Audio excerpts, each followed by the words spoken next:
Howdy, everybody. Welcome to the podcast. Thanks for listening. I messed up last week, and it was bound to happen. You know, I hate to say it's not the first time that I've actually put the wrong title on a wrong video, and that's what I did on this podcast last week. I believe it was called Girls with Daddy Issues, and what happened? Well, let me explain, because then I started reading these comments below the last podcast, and they were like, hey, I don't think you talked about girls with daddy issues. I liked the podcast, but I didn't hear you talk about girls with daddy issues at all. You're right. And then Amber came to me and she was like, hey, babe, I think you said the wrong title. I've done that on the Smiths on my family YouTube channel. I've put one thumbnail on and then said the wrong title because I had two videos going on in my brain.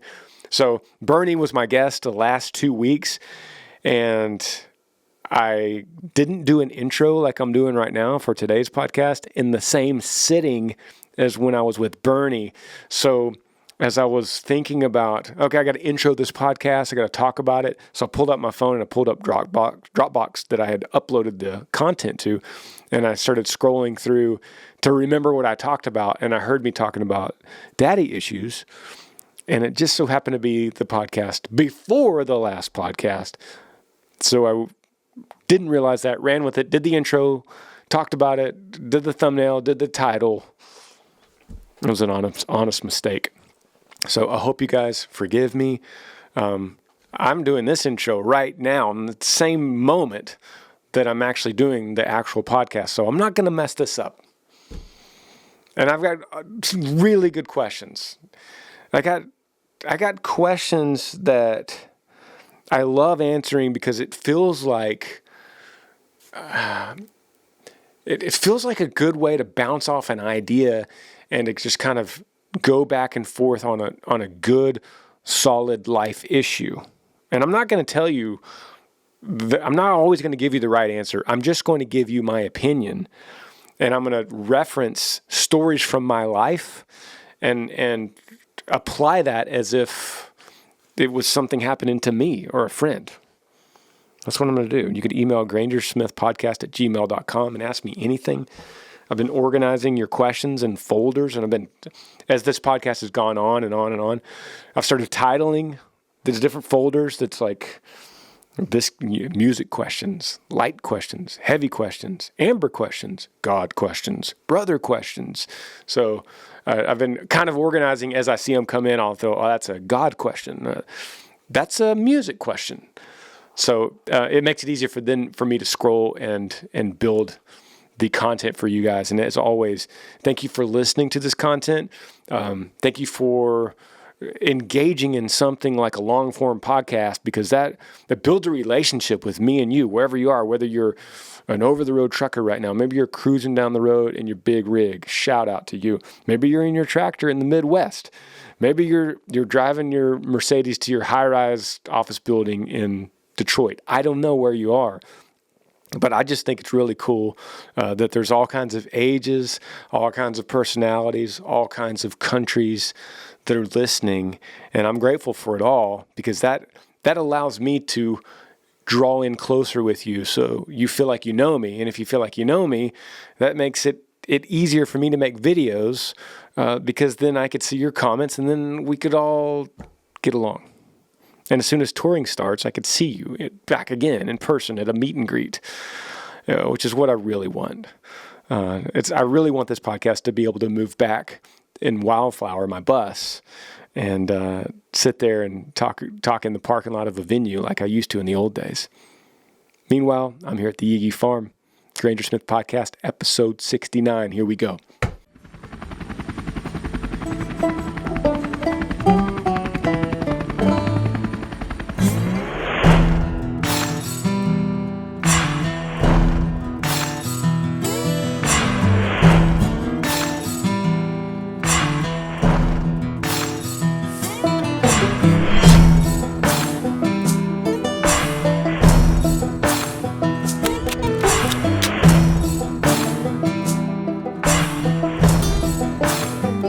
Dip cans and diesel, mud tires and smoke, long line of 4x4 and down an old back road.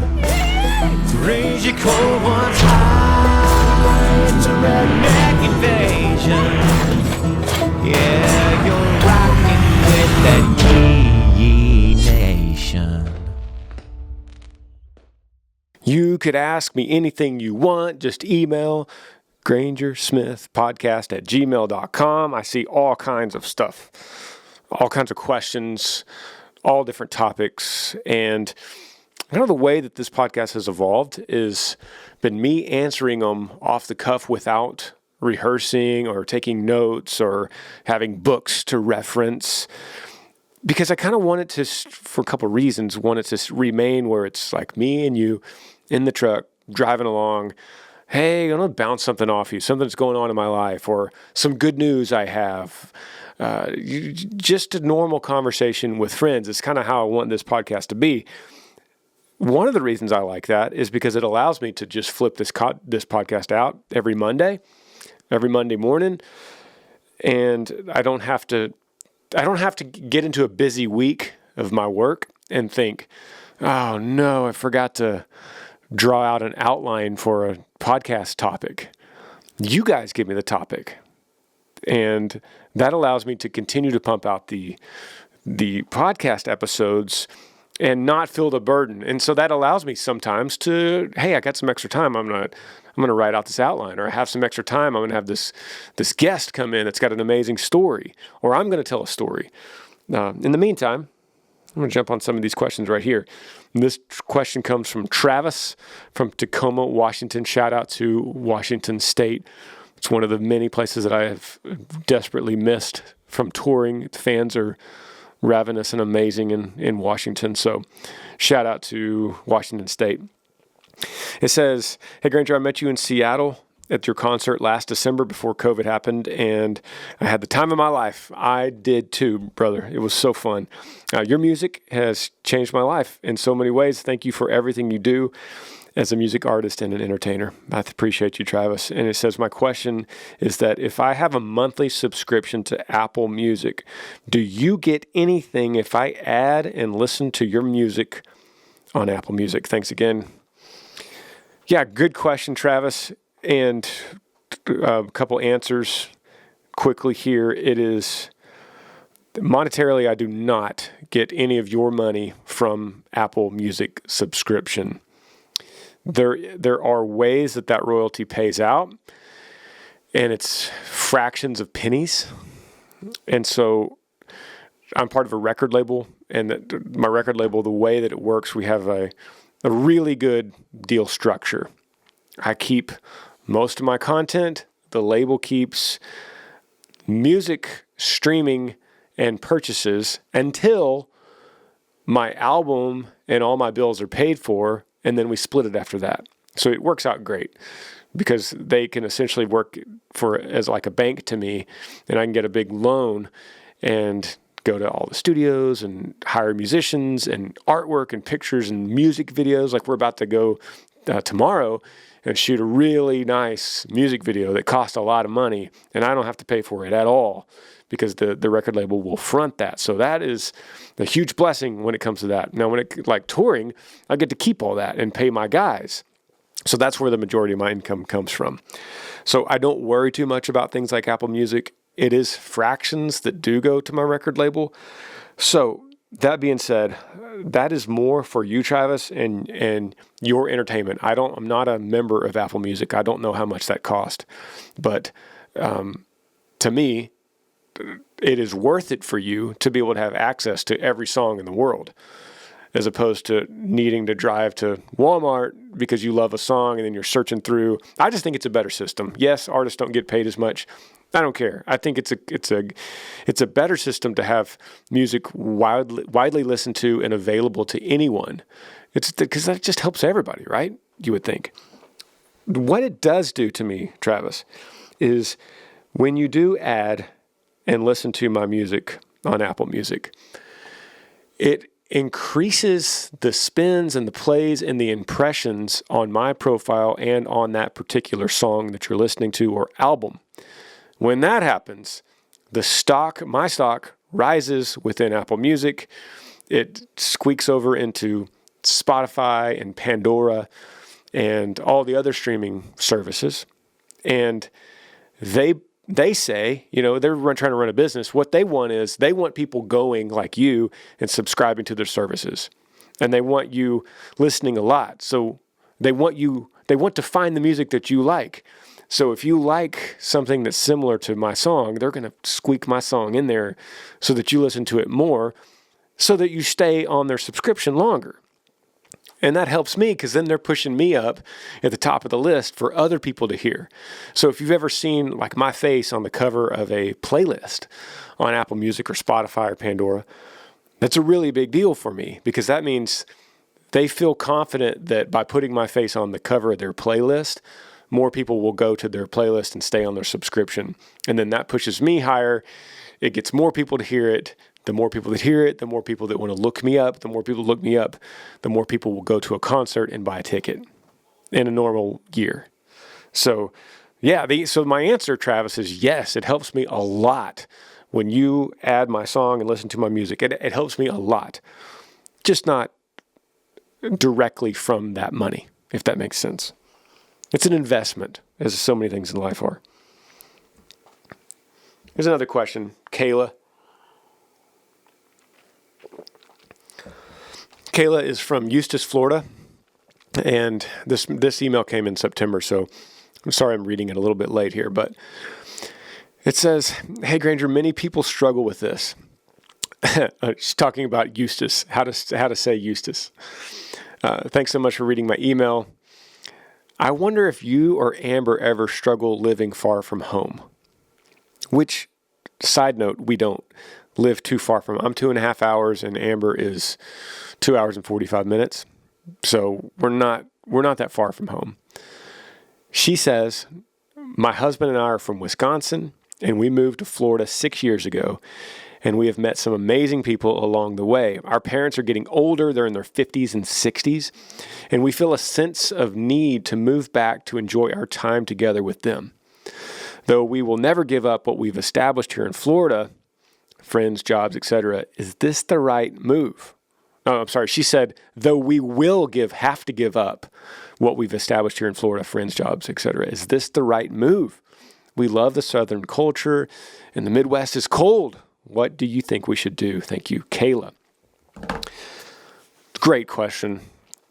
And here's my answer, as if we were sitting together in a pickup truck.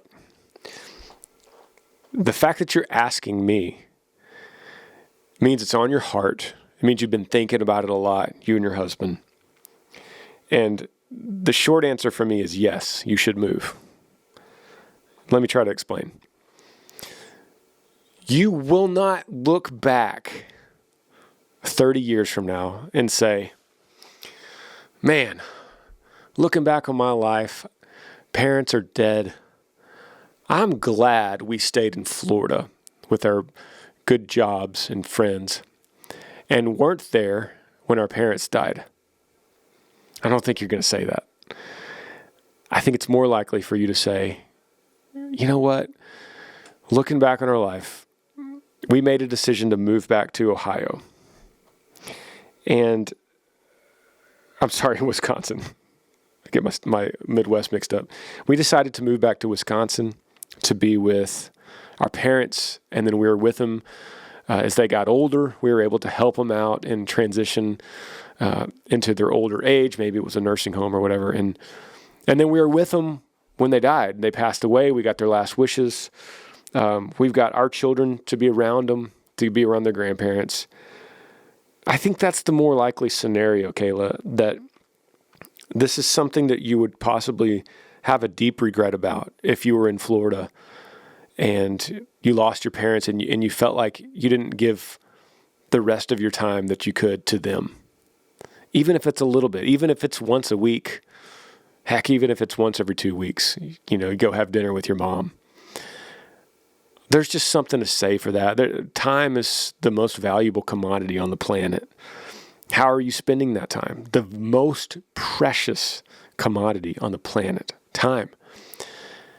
And how are you spending that? Because you're not ever going to get that time back with your parents. Maybe you have a rocky relationship with them that could be fixed up a little bit during that time. Listen, Wisconsin, you say it's cold. It is cold, and Florida's not. But Wisconsin's a beautiful place. It has great cheese. and it's a beautiful place in the summer.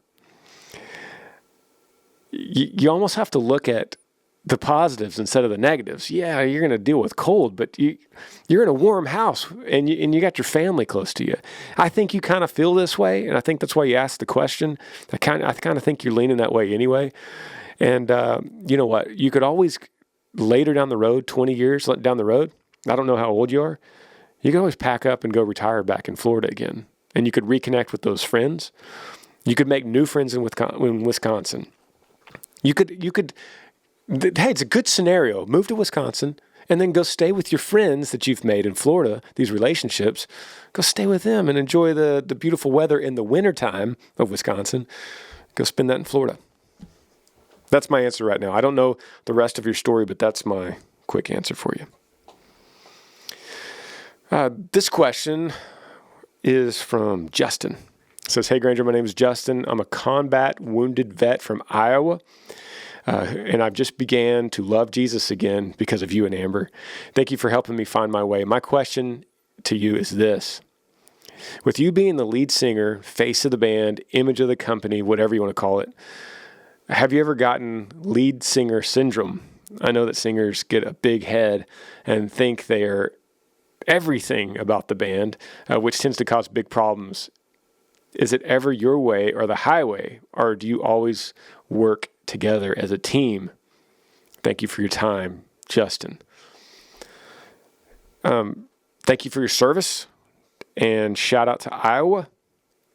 A wounded combat vet from Iowa. You sound like a good dude, and you love Jesus. You sound like a good dude.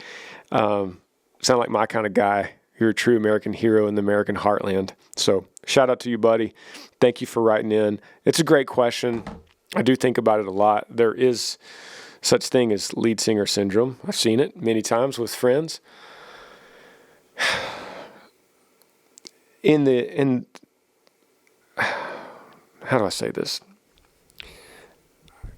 Starting from the bottom, I know it's cliche, and growing my band and crew from the very beginning, where we all at some point were struggling in a van or a pickup truck, changing flat tires in a trailer, loading gear in the cold of Wisconsin, and hauling it into venues and playing shows to nobody, and then getting cheated by the venue and not getting paid anything and having to leave and trying to get the cheapest hotel room possible, and then flipping the mattresses over where some people slept on the mattress and some people slept on the box spring so we could fit 8 people in one $19.99 hotel room, $19.99. I think that really puts perspective as you start growing, and what we always try to do is just be so grateful for every day and every new accomplishment with the band. And it's hard, I think, to get a big head about that. When you know where you came from, it's hard to see some big success and think it's all about you. When you and your boys made this happen in Amarillo, Texas, when it was snowing and you're spinning tires in the van, backing up to a rusty venue door and no one's there but a bartender, paying your dues. That's what they say. And I paid my dues with my boys, not by myself.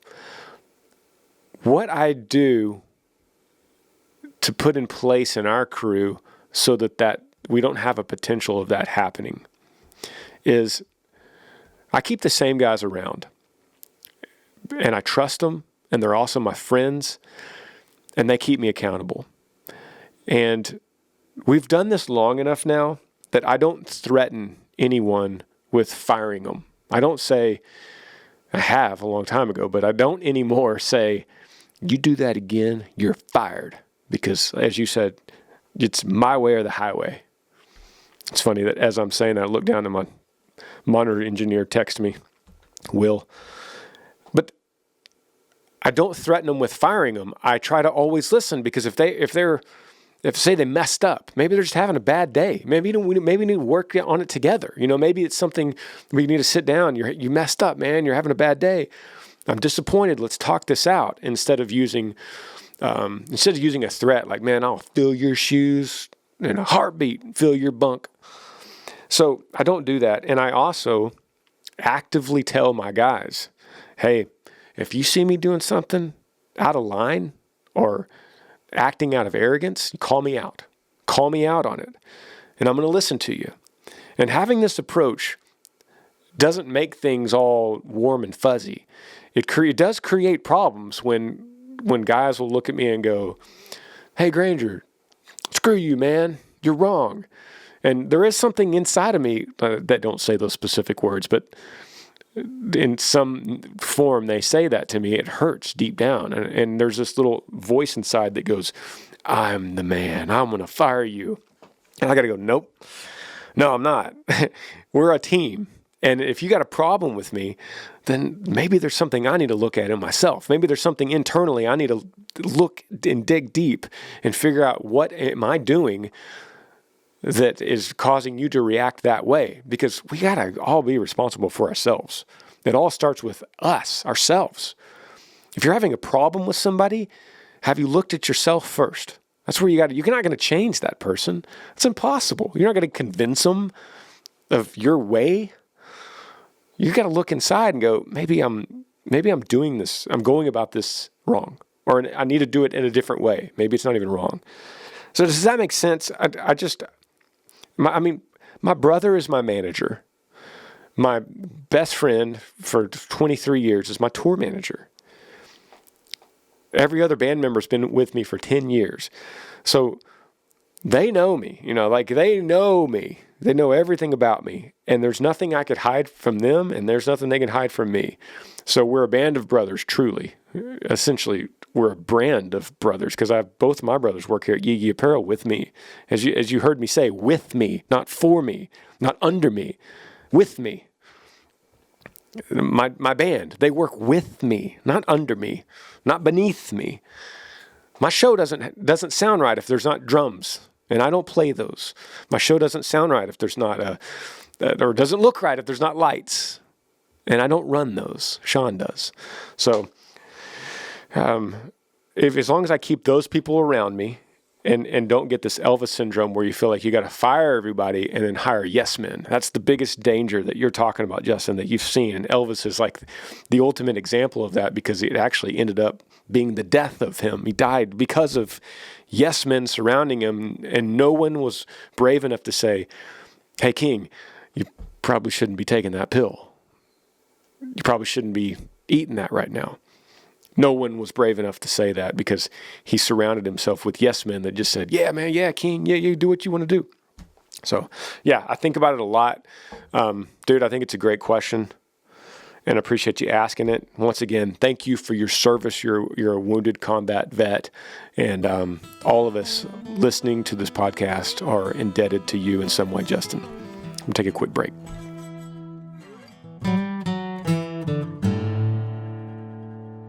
Thankful to have sponsors for this podcast today, and thank you guys for listening. I'm going to take a break and talk about this, because while so many of us are working from home, I think we're kind of just seeing a lot more of our dogs. And we've noticed, Amber and I, that we have 3 dogs, and our German short hairs smell more than our Vizsla, especially Remy. He just always stinks, and he's always scratching himself. So in comes my favorite grooming product, and this is no lie, even though they're sponsoring this podcast, they are really awesome. It's called Scouts Honor. That's SKOUT, Scouts Honor. And they're a probiotic grooming product that is scientifically proven. It's a natural solution for treating your pet's skin problems. When applied to the skin, probiotics support healthy bacteria and fight against bad bacteria that cause irritation. I don't know what any of that means, but that's probably what's happening to Remy. That's just the scientific way to put it. Choosing from their amazing fragrances, and they have some manly smells. So it's not like frou-frou smelling stuff. Like you find, I don't even know what that word means. It's not like roses. You could find some legit stuff that it's even good for a bachelor's dog. No one's going to look down upon this for a macho dog. The stuff smells really good, and there's tons to choose from. With every purchase, Scouts Honor provides 1 day's worth of meals for a rescue animal in need. That's pretty awesome. With Scouts Honor, your pet will never look, feel, or smell better. I could vouch for that. Check out all of Scouts Honor's award-winning products today, available online or wherever pet supplies are sold. To receive 20% off your first order, go to scoutshonor.com/Granger. Remember, that's Scouts with a K. It's scoutshonor.com/Granger for 20% off your order. Scouts Honor, natural and preventative grooming solutions for your pets. This podcast is also brought to you by another sponsor that I've been using their product for a while now. It's called Athletic Greens, and I've been for a long time making my morning shakes. Get up early, I do a workout, and I'll do some kind of shake. And it's usually got a scoop of protein, a banana, an apple, something green, so I feel like I'm getting my vitamins. Because I can go through the day and not worry about, have I eaten anything green? Because I legitimately would just feel better if I got some green stuff in my body. Well, Athletic Greens, it stops you from needing to put lettuce in there or kale or whatever. You literally take this jar and you take one scoop, and put it in your shake. But this stuff is so good that you could put it in water and it tastes great. You actually could just drink straight water in one scoop of this stuff. So this is lifestyle friendly, whether you eat keto or paleo or you're vegan or you're dairy free or gluten free. This contains less than 1 gram of sugar, and it still tastes amazing. So basically what that says is it doesn't matter your lifestyle or whatever you eat. This stuff's going to do right for you, and it's going to taste good, and you're only going to get positive results. You're not going to get any weird stomach problems from it. This stuff is legit. And right now, Athletic Greens is doubling down on supporting your immune system during the winter months. They're offering my audience a free 1-year supply of vitamin D and 5 free travel packs with your first purchase if you visit my link today. You basically will never buy any vitamin D again. You're going to have that much. So whether you're looking for peak performance or better health, covering your bases with Athletic Greens makes investing in your energy, immunity, and gut health each day so simple, tasty, and efficient. Simply visit athleticgreens.com/Granger and join health experts, athletes, and health-conscious go-getters, and me, around the world who make this daily commitment part of their healthy lifestyle. Again, visit athleticgreens.com/Granger and get your free 1-year supply of vitamin D and 5 free travel packs today.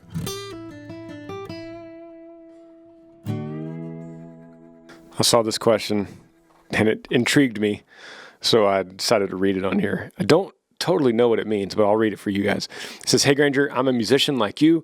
I recently played my first show in a long time, and instead of making money, they ended up suing me for $36,000 because I didn't play a song from start to finish, despite the fact that I thought everyone was properly entertained. I'm in quite a pickle here, and I just want to know what you would do. I'm from Missouri, but I'll be in Austin, Texas the first 2 months of 2021 to clear my head. I just need some help, man. Yee, your friend, JR." Dude, it's like hashtag not sure if serious here. I don't know if you're serious. They're suing you for $36,000 because you didn't play a song from start to finish. That is, man, I think you're messing with me, right? Like you're either messing with me or which I hope you're not, or dude, you got to get your ducks in a row because that is the weirdest thing. I've never heard anything like that. It's the weirdest thing. So I will address it like you're being serious, and I would say, I hope you have a good attorney, and that number, that's way just out of the league of any number that it should be if a lawsuit. I've never heard of a lawsuit for anyone that's not playing a complete song. I've never heard of that. Usually that kind of thing, it does happen, like venues getting mad that you didn't finish a set, or you didn't say you're supposed to play till midnight, and you stopped at 11:30, and so they want to be compensated for the 30 minutes, because the reason they would do that is because people could start leaving and not consuming alcohol for that 11:30 to midnight. And they needed you to play music because in their mind, now the crowd's going to leave because the band's done, and they're out this money for not selling alcohol. And I'm assuming, if you're serious, this is what the venue is saying. But that doesn't make sense because you're talking about one song. You're not saying you quit 30 minutes early. So what I'm trying to say is usually that could be resolved in the settle up at the end of the night when the venue's mad and they say, man, you quit 30 minutes early. And if you did and you messed up and it's in the contract, then you would take out a percentage of your pay. You take that slice of the pie, that percentage of the time that you didn't play versus the time you were supposed to play. And you add up that money. And I can't imagine, unless you're, I've never heard of you, but you're making millions of dollars per show, and each song for you is worth $36,000, then I can't see any other reason for that. I will say this, just make sure from now on, every musician listening, no matter how big or how small you are, get things in writing. And a lot of venues don't like to sign things. Just hound them about it. Get their name, their signature on a document that just says, my name is Granger, and I'm playing at your venue on this night, and I'm going to play from 9 o'clock until 11:30, and you are going to pay me $500 flat versus 80% of a $5 ticket after $800 expenses to you to pay for security and what, it's like that's the kind of a typical contract. You'd say guarantee versus a door deal. You get a percentage of that door deal. You guys write back in if you want to know more about this topic. Write back in if you want me to go through an actual venue contract or something like that. If you're curious, but early musicians, just get it in writing, even if you don't even worry about the door deal. And a kind of deal is I get $0 guaranteed versus 100% of the door. So you're going to get everything that comes in the door, but if no one comes, they don't owe you anything. That is an option. I have done that many times in my previous music world. So get things in writing and get their signature on it. That way you're fine. You could, you take that to court and you go, they're suing me for $36,000, but look, it says right here that all I had to do was play from 9:30 to 11:30, which I did, and he was going to pay me this amount of money. It says nothing about completing a specific song from start to finish. You said, despite the fact that I thought everyone was properly entertained. That doesn't matter. It doesn't matter what you think. It only matters what's on paper, what's on contract. So if you're truly in this kind of pickle and it's really got you down because you truly are being sued for $36,000, go to court. I mean, what judge is going to grant them that? Just go to court. Just go to court and go, listen, this is my story. I thought they were entertained, and here, no judge is going to go, $36,000. Boom, here you go. Appreciate you writing, buddy. If any other musicians out there hear this and have questions about contracts, email grangersmithpodcast@gmail.com. Next question is from Ricky from Kansas. Shout out to Kansas. It says, hey, Granger, I lost my job of 6 years right after Christmas. This is one of the best jobs I've ever had to support my family. I'm married and have 2 kids. My wife and I talked about me switching jobs since it was an hour drive to work with 12-hour shifts and then an hour drive home. I would like to know if you have any advice on how to get myself into the mindset of a new start. I watch you and Lunkers TV all the time, and I've watched you guys grow through adversity, and I just want you to know, I want to know how you dealt with it. I love the channels and the podcast. The content is great. Thank you for any words of encouragement that could help me. Thank you, Ricky. Appreciate you, man. Thank you for writing in. I got a couple observations here. You said you lost your job. It's one of the best jobs you ever had.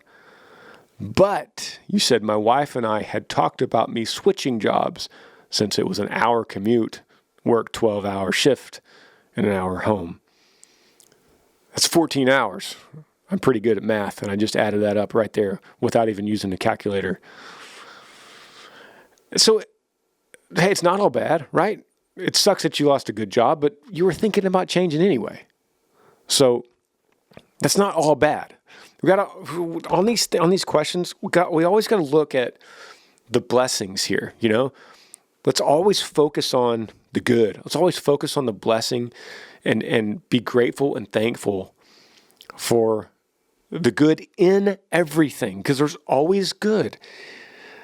Not everything is good. But there is always good in everything. You could find it. You just have to open your eyes and see that. And that's a muscle memory challenge for all of us to go, I'm going to focus on what I can control right here now in this moment, right? So I'm going to look at this and go, well, dude, it's a little bit of a blessing because you were kind of thinking about changing. Your question is, how do I get myself into the mindset of a new start? First thing is, and you sent this email January 4th. Okay, so we're still in the same month here. So you got to get a moneymaker. You got to get a job to make some money right now. When this happened to me one time, I lost a job and needed money to pay the rent that was due that month, because I hadn't saved. You know, this was years ago. I hadn't saved, and I was single. I didn't have enough money to pay the rent at the end of that month. So I had to do something right now. So I had a lawnmower and I had a weed eater and I had a can of gasoline. And I started going door to door saying, I'll mow your grass for $20. And I was undercutting every lawn service by doing that. But a lot of people are like, $20? Seriously? That's it? I was like, yep. And I'm thinking I could do it in 30 minutes. Little lawns. I could do it in 30 minutes, and then I could do $40 an hour. And if I worked, 6 yards in a day and worked 4 days a week, I'm going to be doing okay. So that was the beginning of that mindset of how to start over. Right, is you got to pay bills right now. So it's amazing when I started mowing the lawn, all these yards, the opportunities that brought, the people I met during these mowing people's grass. I remember there was like Montgomery Gentry. Remember the country duo, Troy Gentry. We actually ended up passing away in a helicopter crash. I met him years ago. This was in Nashville. I met him because I went to his house. I didn't know he lived there, and I knocked on the door and his wife answered, and I asked her if I could mow the grass, and she said yes. I ended up meeting him, and then I met Keith Urban's drummer. I was literally driving down neighborhoods and just putting flyers out, and people were calling me, and I ended up making all these connections just because I was mowing grass. Connections that have lasted, 20 years since then. So there's a great way to get into a mindset by just saying, I'm going to get out right now and make some money. The second thing I would do is make sure you're getting up early before your new job and spending a couple hours without distractions, without social media, except for Mondays when you need to listen to this podcast, without family distractions and social distractions. Get up early and spend some time with yourself. Do some reading. There's a lot of great self-help books. Find a good one. Take some notes. Write a journal. What do you want to do? Who do you want to be? How do you become the best version of yourself? You're not going to figure that out during a busy day. Boom, boom, boom, boom, boom. You're going to figure that out before the sun comes up with a cup of hot black coffee sitting in your chair with your notebook and your book. And you're like, I'm going to be the best version of myself starting today, right here when this alarm goes off. I don't have to go to work till 7:30, so I'm going to get up at 5:30, and that's 2 hours of me time figuring out my next move. What am I passionate about? What I'm gonna make a top 10 list on this notepad right here. Top 10 list of jobs I want right now. And then you're going to go through every day, and that's your power list. And every morning when you get up and you get your coffee and you sit there at that table and you look at the list and you go, all right, I called number 1. And that lead is not happening. So I'm going to number 2. And this is a good one. And the way I'm going to get to number 2 is I'm going to email this person, or I'm going to go in person and talk to this guy, or my buddy is in this, and I'm going to talk to him about how to get to his boss. And you're going to attack this with aggression. Like, I'm attacking this new life of mine. I'm going after this like I'm trying to win the Super Bowl. Like I'm Tom Brady trying to win the Super Bowl. I'm going after this. And you do that every morning, and the next morning, and the next morning, and next morning. And 6 months go down, right? And you're going to email this podcast and go, dude, after 6 months of doing this, guess what my new story is? It takes discipline. But Ricky, that's my suggestion, man. Make money first and start getting up early. Plan this out. Attack this with aggression. It's a great question. Let's say I got time for another one. Let's do another one here.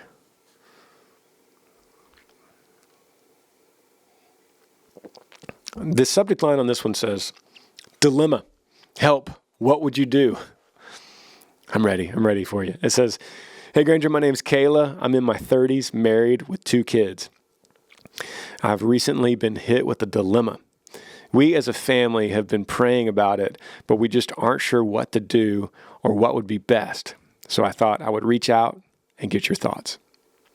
Man, the pressure's on. She says, the place we're living now is in South Carolina. It's going up for sale. We currently rent it.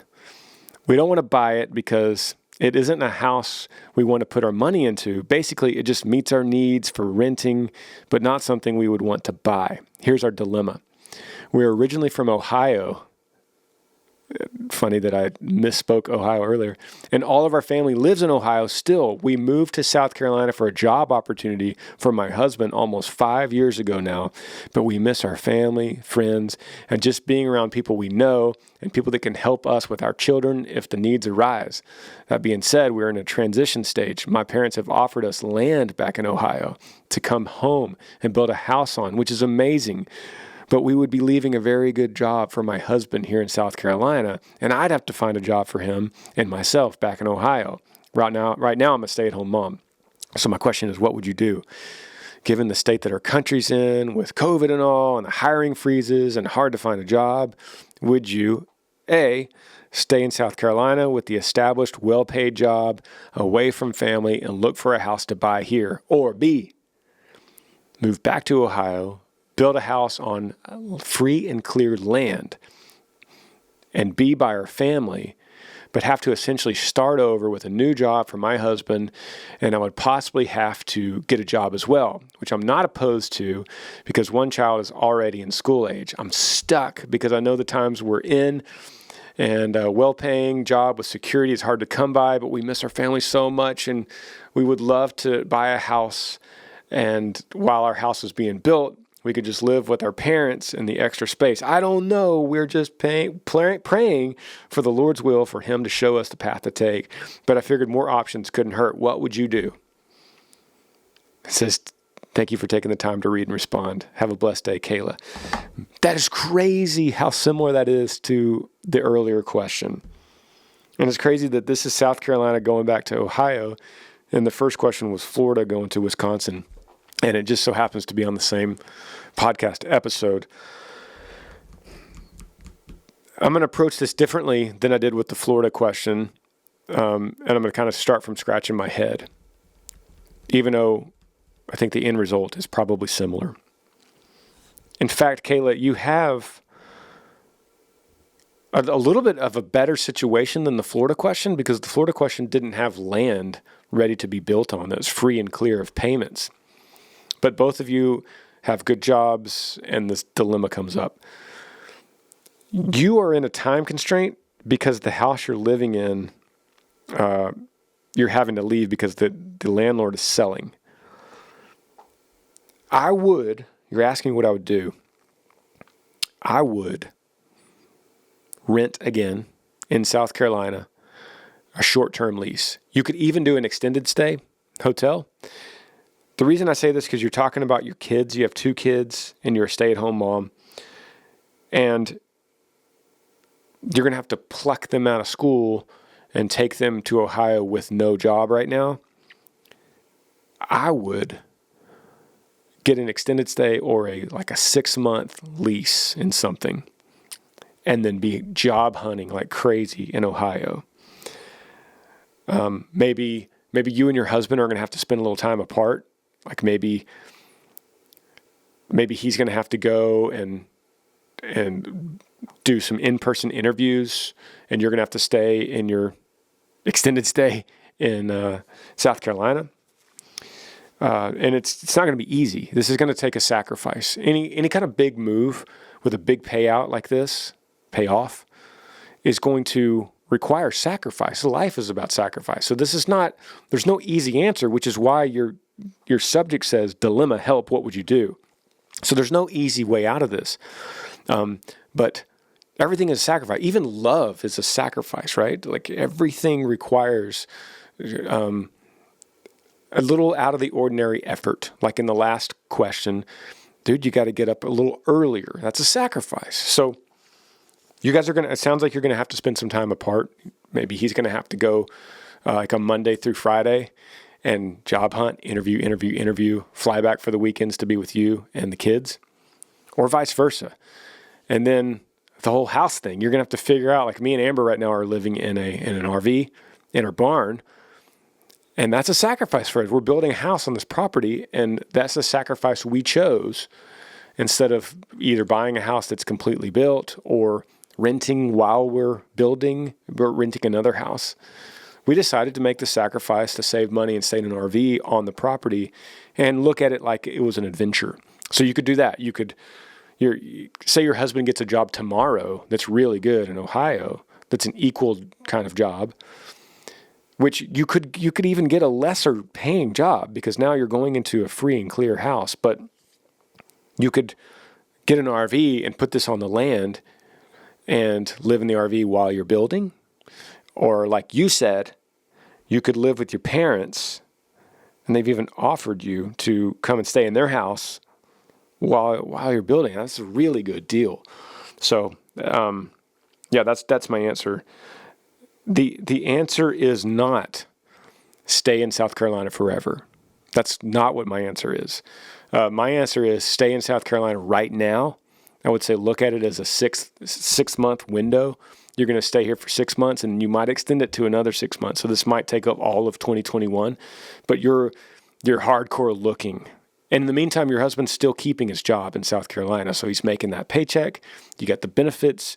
Your lifestyle is not going to change, even though you should be throwing a little extra money in the savings account every month now for this house build.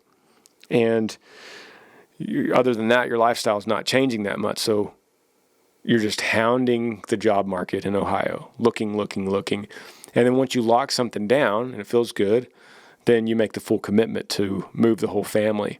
That way, you're going to be safe with everything you said about the state of the world and the job market and all that. You're still safe. Because the worst case scenario on this is you're living in a 6-month lease that you extend to a year, and that extends to a year and a half. It's not a bad thing. A year and a half in the grand scheme of things is not that big a deal to this plan. that you're eventually going to live on this land in beautiful Ohio. So, yeah, different answer than I gave the first time, but a similar result. The end result is you're going to be in a place where your heart is happy. And that doesn't mean the good paying, secure job. That doesn't make your heart happy. That just makes you feel safe for now.